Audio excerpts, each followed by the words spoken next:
अस्सलाम वालेकुम दोस्तों, आज हम स्टडी कर रहे हैं growth of charge in RC circuit. दोस्तों, अब तक हमने इलेक्ट्रिकल सर्किट में सिर्फ रेजिस्टर्स को कनेक्ट करते हुए करंट को स्टडी की है, जिसमें हमने ये देखा है कि करंट टाइम के साथ वेरी नहीं करता। लेकिन जब हम आरसी सर्किट पढ़ते हैं तो आरसी सर्किट में करंट टाइम के साथ वेरी करता है। तो आज के इस लेक्चर में हम टाइम वेरिंग करंट को स्टडी करेंगे और चार्जेस की ग्रोथ को स्टडी करेंगे कि कैपेसिटर में चार्जेस कैसे स्टोर होते हैं, और साथ साथ हम ये देखेंगे कि जब टाइम के साथ कैपेसिटर चार्ज होता है तो करंट अक्रॉस द रेजिस्टर कैसे कम होता है। तो इसको हम इस डायग्राम के थ्रू भी एक्सप्लेन करेंगे और इसके लिए हम मैथमेटिकल इक्वेशंस निकालेंगे और उस मैथमेटिकल इक्वेशंस के थ्रू भी हम इसको एक्सप्लेन करेंगे। जब चार्जेस स्टोर होते हैं, स्टोर होने के साथ करंट जो है वो कैसे डिक्रीज होता है, उसकी वैल्यू कैसे कम होती है। तो ये आपको देख रहा है, ये एक बैटरी है, ये कनेक्टेड है इस रजिस्टर के साथ, और ये एक कैपेसिटर है, इस कैपेसिटर के साथ रजिस्टर कनेक्टेड है। तो इसको मैंने यहाँ पे ड्रा किया हुआ है। ये बैटरी है, सोर्स ऑफ ईएमएफ है, और ये कनेक्टेड है इस रजिस्टर के साथ, और ये कैपेसिटर है। तो इस बैटरी का पॉजिटिव टर्मिनल जो है वो इस रजिस्टर के साथ कनेक्टेड है और नेगेटिव टर्मिनल इस कैपेसिटर के साथ कनेक्टेड है। तो इसका मतलब यह है कि जब ये स्विच क्लोज्ड है तो ये पॉइंट यहाँ पे पोटेंशियल डिफरेंस जो है वो मैक्सिमम होती है। यानी अगर मैं सपोज करो कि इस बैटरी का ईएमएफ जो है वो 12 वोल्ट है, तो जब टाइम ज़ीरो हो, लेट सपोज मैं कहता हूँ कि टाइम जो है वो ज़ीरो है, तो यहाँ पे इस रजिस्टर के क्रॉस पोटेंशियल मैं कंसीडर करता हूँ कि this is equal to delta V R, तो वो है 12 वोल्ट। और यहाँ पे चूंकि स्टार्ट में कोई चार्जेस नहीं होते हैं, तो इस कैपेसिटर के क्रॉस पोटेंशियल जो है उसको मैं रिप्रेजेंट कर रहा हूँ डेल्टा वी सी से, तो वो ज़ीरो होता है। तो इसका मतलब यह है कि ये पॉइंट जो है हायर पोटेंशियल है और कैपेसिटर का ये पॉइंट जो है ये लोअर पोटेंशियल पे है जब टाइम ज़ीरो हो। तो यहाँ रजिस्टर में जब पोटेंशियल मैक्सिमम हो तो मैक्सिमम करंट यहाँ पे फ्लो करता है, और यहाँ पे इस सिचुएशन में चार्जेस ज़ीरो है। तो जब चार्जेस ज़ीरो है तो डेल्टा वी जो है वो भी ज़ीरो है, क्योंकि हम कहते हैं कि V is directly proportional to I. लेकिन जब टाइम गुजरता है तो यहाँ पे चार्जेस जो है वो स्टोर होते हैं। चार्जेस जो स्टोर होता है तो इसका मतलब यह है कि इस पॉइंट के पोटेंशियल जो है वो आहिस्ता आहिस्ता इंक्रीज होता है। मैं कहता हूँ लेट सपोज कि 3 वोल्ट है। अब पहले यहाँ पे 0 था और यहाँ पे 12 था, तो पोटेंशियल डिफरेंस इन दो पॉइंट्स के दरमियान ज़्यादा था, तो करंट जो है यहाँ पे फ्लो कर रहा है। लेकिन यहाँ पे अब 3 वोल्ट है और यहाँ पे 12 वोल्ट है, तो पोटेंशियल डिफरेंस जो है वो कम हो रहा है, यानी 12 माइनस 3, तो this is equal to 9 volt. तो पोटेंशियल डिफरेंस जब कम हो रहा है तो इसका मतलब यह है कि करंट भी कम हो रहा है।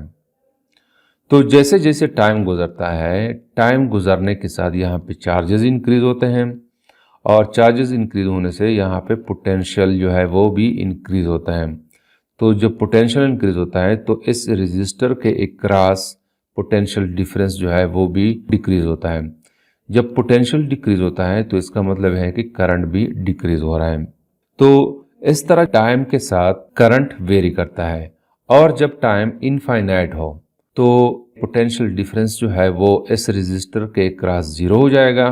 तो जब पोटेंशियल डिफरेंस ज़ीरो होगा तो यहाँ पे करंट जो है वो भी ज़ीरो हो जाएगा, लेकिन चार्जेस यहाँ पे मैक्सिमम हो जाएंगे।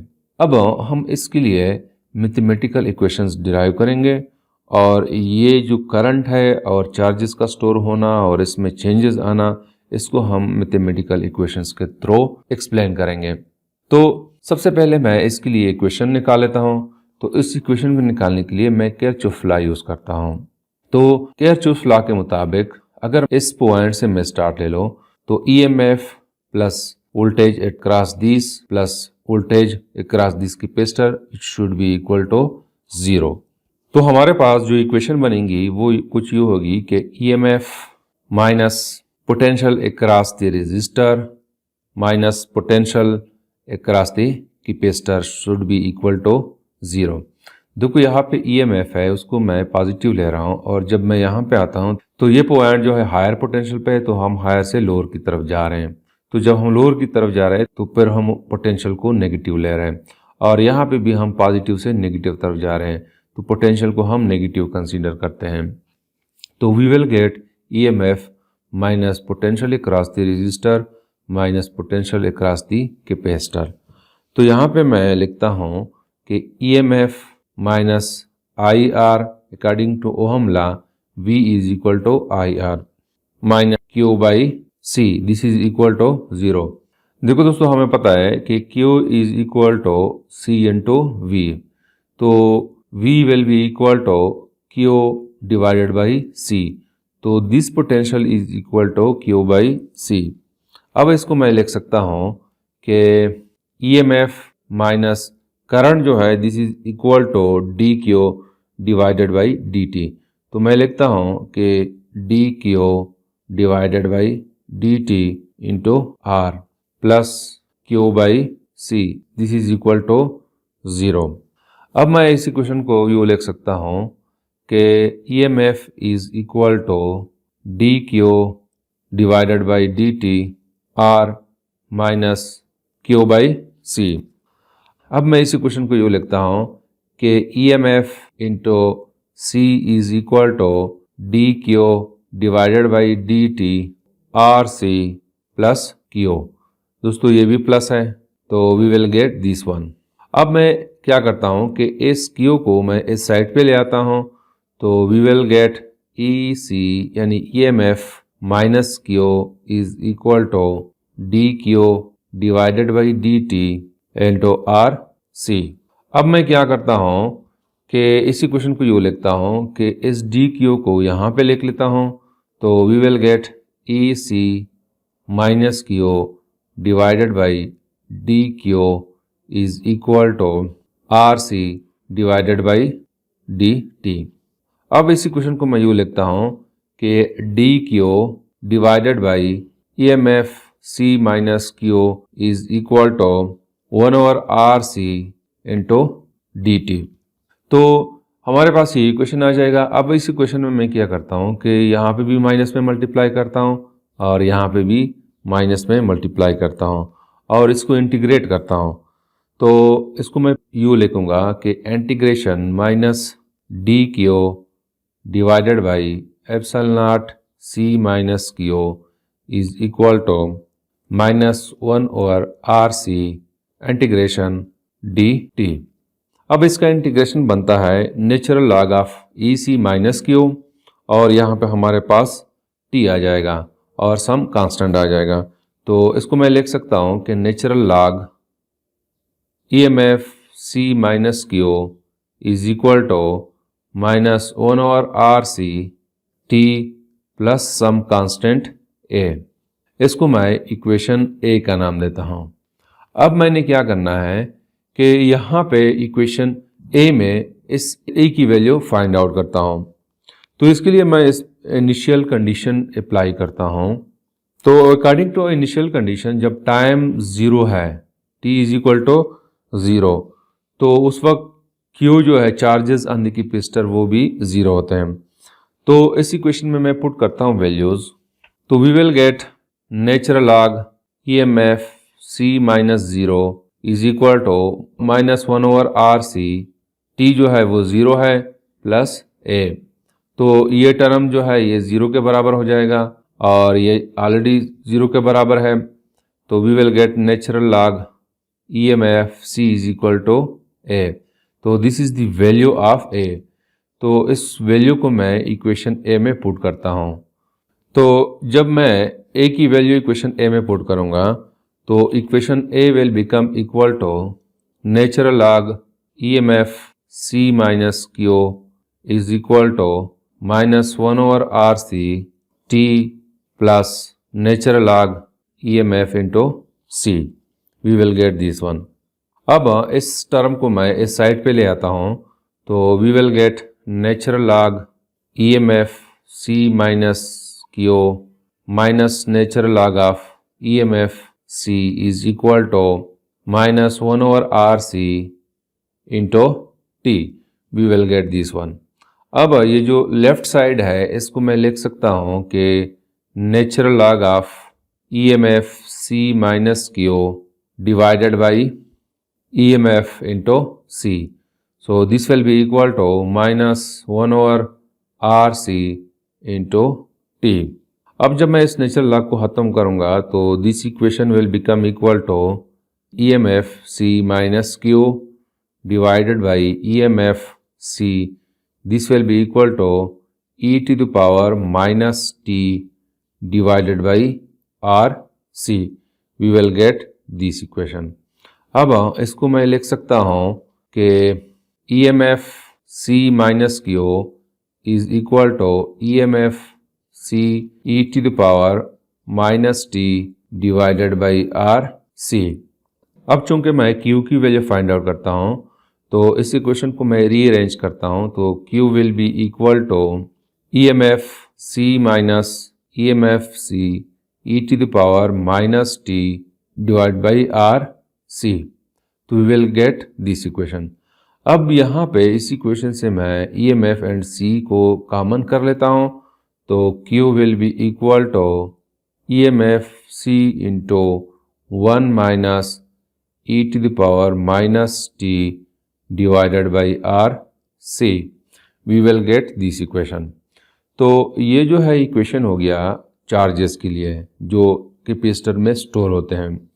और यहाँ पे EC जो है this is equal to Q naught यानी मैक्सिमम चार्जेस, क्योंकि यहाँ पे ये EMF है, EMF को हम या E से रिप्रेजेंट करते हैं या V से रिप्रेजेंट करते हैं। और हमें पता है कि charge is equal to C into V या V की जगह C इंटू EMF ये लिखते हैं। तो ये जो है मैक्सिमम चार्ज है तो इस इक्वेशन को मैं लिख सकता हूँ कि Q is equal to Q naught into 1 minus e to the power minus t divided by RC। अब यहाँ पे इस इक्वेशन में RC जो है इसको हम कैपेसिटिव टाइम कांस्टेंट कहते हैं, क्योंकि इसका डायमेंशंस जो है वो टाइम के है। वो कैसे? देखो, जब हम पावर में कोई चीज़ लिखते हैं, लेट सपोज हम लिखते हैं कि e टू द पावर 5, तो यहाँ पे यूनिट नहीं होती। और यहाँ पे अगर हम देखें टाइम है और टाइम की यूनिट सेकंड है, तो ये डायमेंशनलेस होना चाहिए। और ये उस वक्त सही होता है जब यहाँ पे भी सेम यूनिट हो, तो ताकि वो एक दूसरे को कैंसिल करें। तो यहाँ पे अगर सेकंड है तो यहाँ पे भी सेकंड होना चाहिए, और सेकंड क्या है? टाइम की यूनिट है। तो इसी वजह से हम कहते हैं कि RC जो है इसके डायमेंशंस टाइम के हैं। तो इस RC को हम कहते हैं कि कैपेसिटिव टाइम कांस्टेंट, और इसको हम रिप्रेजेंट करते हैं टाउ से, यानी tau is equal to RC। तो इस इक्वेशन को मैं यूँ भी लिख सकता हूँ कि Q is equal to Q naught 1 minus e to the power minus t divided by tau. तो ये तीनों इक्वेशंस जो है ये चार्जेस के इक्वेशंस हैं। इन तीनों में से हम कोई भी इक्वेशन को यूज़ कर सकते हैं। अब अगर हम यहाँ पे इस इक्वेशन को देखें, जब ये टाइम वेरी करता है तो टाइम की वेरी होने से ये चार्जेस बढ़ते हैं, और जब ये टाइम इन्फिनिटी हो तो चूंकि मैक्सिमम चार्जेस हम कहते हैं कि Q नॉट है, तो दिस होल टर्म जो ब्रैकेट में है it will become equal to 1। तो जब ये 1 के बराबर हो जाएगा तो Q will be equal to Q naught. तो हम कहते हैं कि चार्जेस मैक्सिमम हो गए, यानी कैपेसिटर फुली चार्ज हो गया। ये कैपेसिटिव टाइम की अगर हम डिफिनीशन करें तो इसकी डिफिनीशन हम ये करते हैं कि the time after which the charge on the capacitor grows to 63% of its maximum, यानी वो टाइम जिसमें चार्जेस की वैल्यू 63% ऑफ मैक्सिमम वैल्यू हो, यानी Q नॉट की 63% हो, तो उस टाइम को हम कैपेसिटिव टाइम कांस्टेंट कहते हैं। और इसको जब हम वैल्यूज इस इक्वेशन में पुट करेंगे तो हम ये प्रूफ करेंगे कि जब टाइम RC के बराबर हो तो हमारे पास चार्जेस 63% होंगे। तो इसको हम आगे जाके देखते हैं। अब हम इस इक्वेशन को यूज करते हुए करंट के लिए इक्वेशन निकालते हैं। तो उसके लिए हमने इस इक्वेशन की डेरिवेटिव लेनी है। तो आइए हम करंट के लिए इक्वेशन डिराइव करते हैं। तो हमारे पास जो चार्जेस की इक्वेशन है Q is equal to Q naught into 1 minus e to the power minus t divided by R C. ये इक्वेशन है फॉर चार्जेस। अब हमने इसको डिराइव करना है, तो d q divided by d t this will become equal to current. यहाँ पे क्यू नॉट की वैल्यू जो है वो ए सी है, तो जब हम 1 की डेरिवेटिव लेंगे तो वो 0 हो जाएंगे, और जब हम इसकी डेरिवेटिव लेंगे तो यहाँ से हमारे पास आ जाएगा e to the power t divided by R C into 1 over R C. तो we will get this one.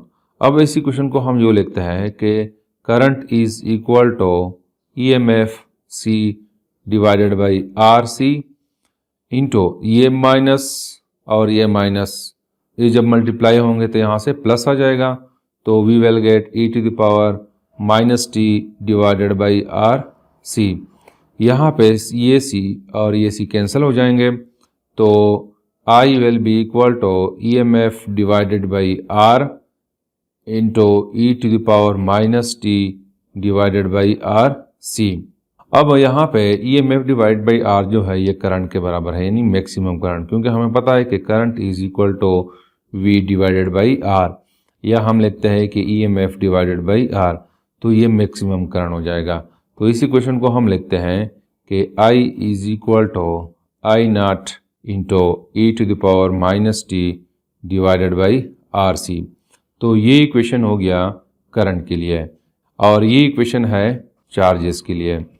अब हमने क्या करना है कि इन दोनों इक्वेशंस में हमने टाइम की वैल्यू पुट करनी है, और हमने चार्जेस और करंट की वैल्यू फाइंड आउट करनी है। तो आइए हम टाइम की मुख्तलिफ वैल्यूज पुट करते हैं और Q एंड I की वैल्यू फाइंड आउट करते हैं। तो सबसे पहले मैं जो चार्जेस ग्रोव करते हैं इन द कैपेसिटर उसके लिए इक्वेशन लिखता हूँ, जो कि इक्वल है Q is equal to Q naught into 1 minus e to the power minus t divided by R C. ये चार्जेस का इक्वेशन हो गया। और करंट के लिए जो इक्वेशन है वो इक्वल है I is equal to I naught e to the power minus t divide by R C. अब मैं टाइम को कंसीडर करता हूं कि टाइम इज इक्वल टू 0। जब टाइम 0 है तो मैं इस चार्जेस की वैल्यू देखता हूं, तो ये इक्वेशन जो है it will become equal to Q is equal to Q naught into 1 minus e to the power 0 divide by R C. तो इस इक्वेशन को मैं यूँ लिख सकता हूँ कि Q naught into 1 minus 1 over e to the power 0 divide by R C.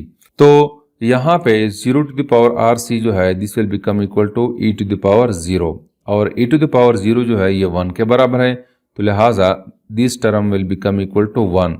तो ये 1 और ये 1 दोनों कैंसिल हो जाएंगे, तो Q की वैल्यू जो है it will become equal to 0। तो मैंने आपको कहा था कि जब टाइम 0 हो तो कैपेसिटर में कोई चार्ज नहीं होता, और पोटेंशियल डिफरेंस जो है वो भी 0 होता है। अब हम करंट को देखते हैं। जब टाइम 0 हो तो I is equal to I naught, और इस इक्वेशन को मैं लिखता हूँ कि this is equal to 1 over t divided by R C. तो यहाँ पे जब टाइम 0 हो तो I naught into 1 over e to the power 0, और ई टू द पावर 0 जो है 1 के बराबर है, तो I will become equal to I naught. तो ये मैक्सिमम करंट है। तो जब टाइम 0 हो तो कैपेसिटर पे चार्जेस 0 होते हैं, और करंट अक्रॉस द रेजिस्टर जो है वो मैक्सिमम होता है। अब हम टाइम लेते हैं 1 RC के, यानी T is equal to R C, या हम कहते हैं कि 1 टाउ के बराबर है। तो ये जो ऊपर इक्वेशन है this will become equal to Q is equal to Q naught into 1 minus 1 over e to the power T divided by R C.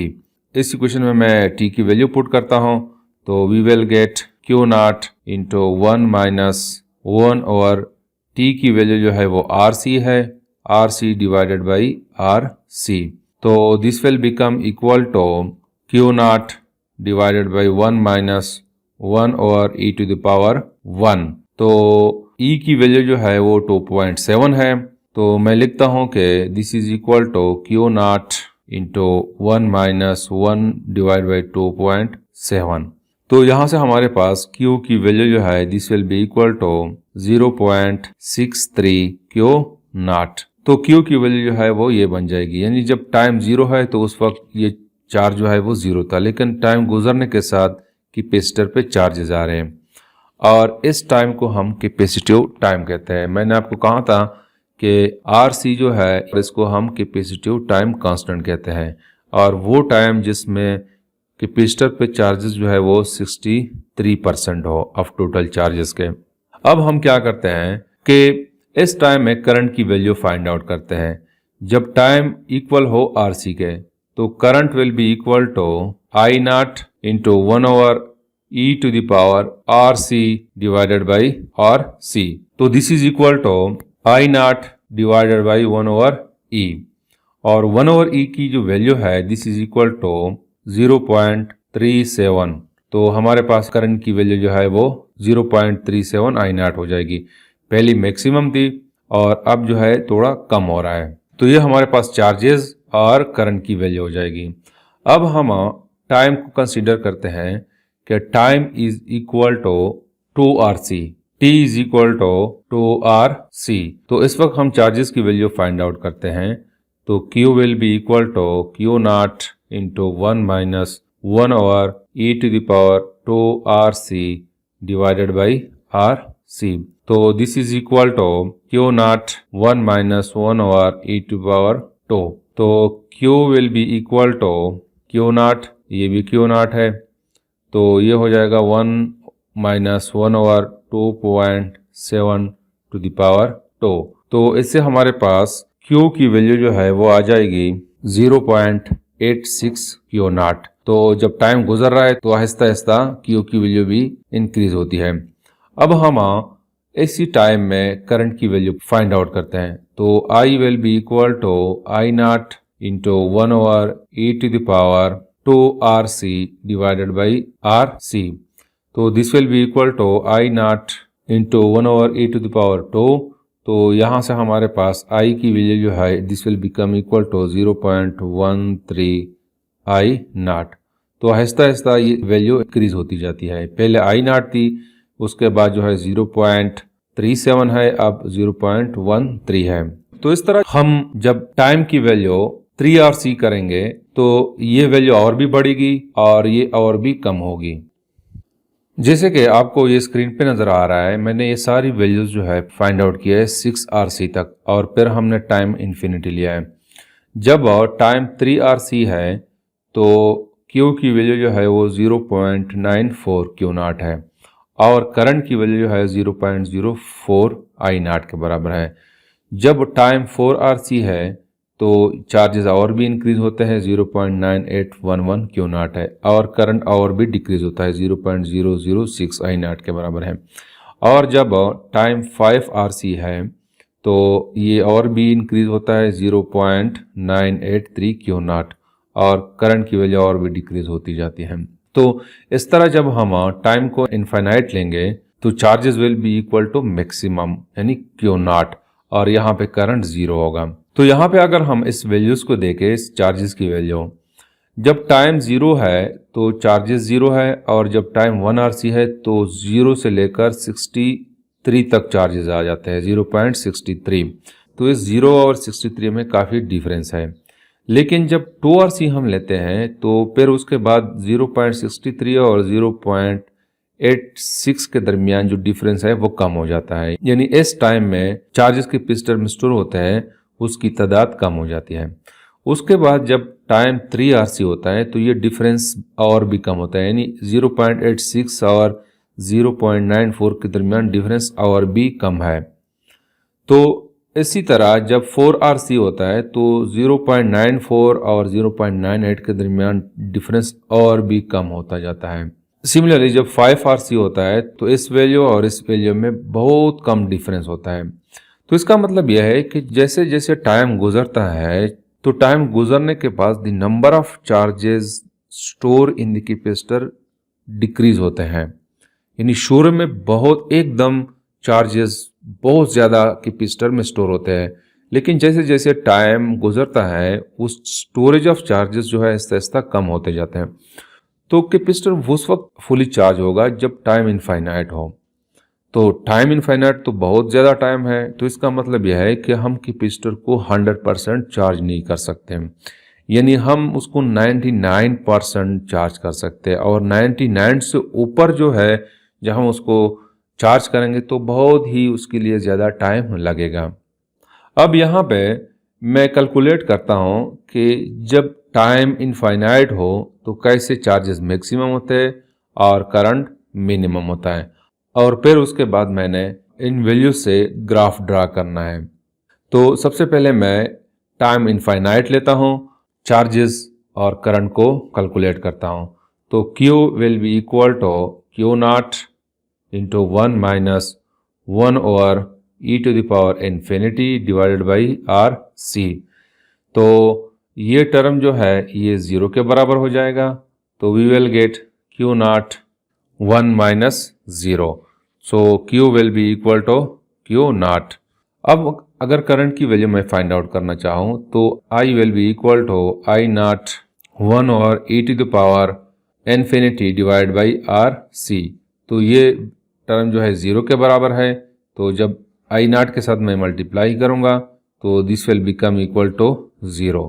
तो लिहाजा जब हम टाइम को इनफाइनाइट लेते हैं तो चार्जेस मैक्सिमम होते हैं और करंट 0 होता है, यानी रजिस्टर में पर उस वक्त करंट 0 होता है। अब हम इन वैल्यूज़ का ग्राफ ड्रा करते हैं। ग्राफ कैसे ड्रा करेंगे? दो ग्राफ हमारे पास आएंगे, एक जो है टाइम और चार्जेस के दरमियान ग्राफ बनेगा और एक इस टाइम और करंट के दरमियान ग्राफ बनेगा। तो इसका जब हम ग्राफ बनाएंगे तो उसके ग्राफ जो है हमारे पास कुछ ये बनेगा। ये ग्राफ जो है it is between the time and charges, और ये ग्राफ जो है it is between the time and current. तो यहाँ पे अगर हम देखें 1 टाउ 2 टाउ, यानी हमें पता है कि tau is equal to R C के, तो 1 R C 2 R C 3 R C 4 R C and 5 R C. तो जब टाइम 0 है तो यहाँ पे चार्जेस 0 है, लेकिन जब टाइम 1 टाउ के बराबर होता है तो चार्जेस एकदम यहाँ से यहाँ तक इंक्रीज होते हैं, और जब टाइम 2 टाउ होता है तो फिर small amount of charges capacitor पे स्टोर होते हैं। तो ये ग्राफ बन रहा है between the time and charges, और यहाँ पे अगर हम देखें ये करंट और टाइम के दरमियान है। जब टाइम 0 है तो करंट मैक्सिमम है, यानी EMF डिवाइडेड बाई R के बराबर है। लेकिन जैसे जैसे टाइम इंक्रीज होता है तो ये करंट आहिस्ता आहिस्ता डिक्रीज हो रहा है। सिमिलरली अगर हम ग्राफ ड्रा करें between potential difference across the capacitor and time के दरमियान and potential difference across the resistor और टाइम के दरमियान, तो हमारे पास सेम ही ग्राफ आएंगे जैसे ये वाला है, क्योंकि हमें पता है कि V is directly proportional to the current और flow of charge is called current. तो इसी वजह से ये ग्राफ और ये ग्राफ दोनों आपस में इक्वल है। सिमिलरली अगर हम potential difference across the resistor और टाइम के दरमियान ग्राफ ड्रा करना चाहे तो it will be similar to this graph, क्योंकि V is directly proportional to the current. तो यहाँ पे जब करंट डिक्रीज हो रहा है तो पोटेंशियल डिफरेंस भी डिक्रीज हो रहा है, तो सेम ही ग्राफ आएंगे हमारे पास। तो this is something about the growth of charges in RC circuit. Thank you.